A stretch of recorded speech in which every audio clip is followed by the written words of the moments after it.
રુદ્રાવાગ. બેન, આજે ધોરણ 10 ની સીબીએસઈ ની પરીક્ષા છે. રોજ કલાકનું વાંચન કરતા શું કહેશો? હા, હું ધોરણ 12 માં છું.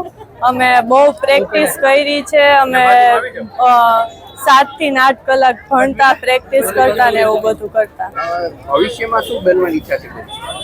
એ તો હજી કઈ બહુ ડિસાઇડેડ નથી, હજી જોશું.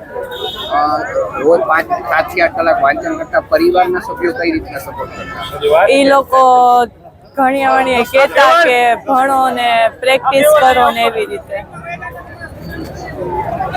મારું નામ પરાગ કન્ના છે.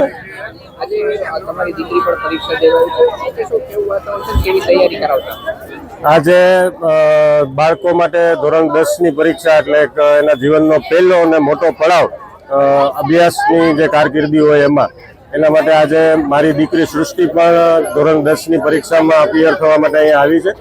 અને બહારનું વાતાવરણ જોતા ખૂબ જ ઉલ્લાસ ભરેલું વાતાવરણ દેખાય છે અને લગભગ બધા બાળકોના ચહેરા ઉપર એક આત્મવિશ્વાસ પણ દેખાય છે. મારી દીકરીની વાત કરું તો એણે પોતે પણ છેલ્લા આખા વર્ષમાં ખૂબ તૈયારી કરી છે અને સારી રીતના પોતાની પરીક્ષા આપી શકે એ રીતના આત્મવિશ્વાસ સાથે પરીક્ષા આપવા માટે થઈને અહીંયા આવી છે. રોજ કેટલા કલાકનું વાંચન કરતા? રોજ વાંચનની વાત કરીએ તો રોજ 5 થી 8 કલાક તૈયારી એણે છેલ્લા જ્યારે પ્રી બોર્ડ એક્ઝામ સ્કૂલમાં પતી ત્યારથી 5 થી 8 કલાકનું તૈયારી એણે એના વિષય માટે કરેલી છે.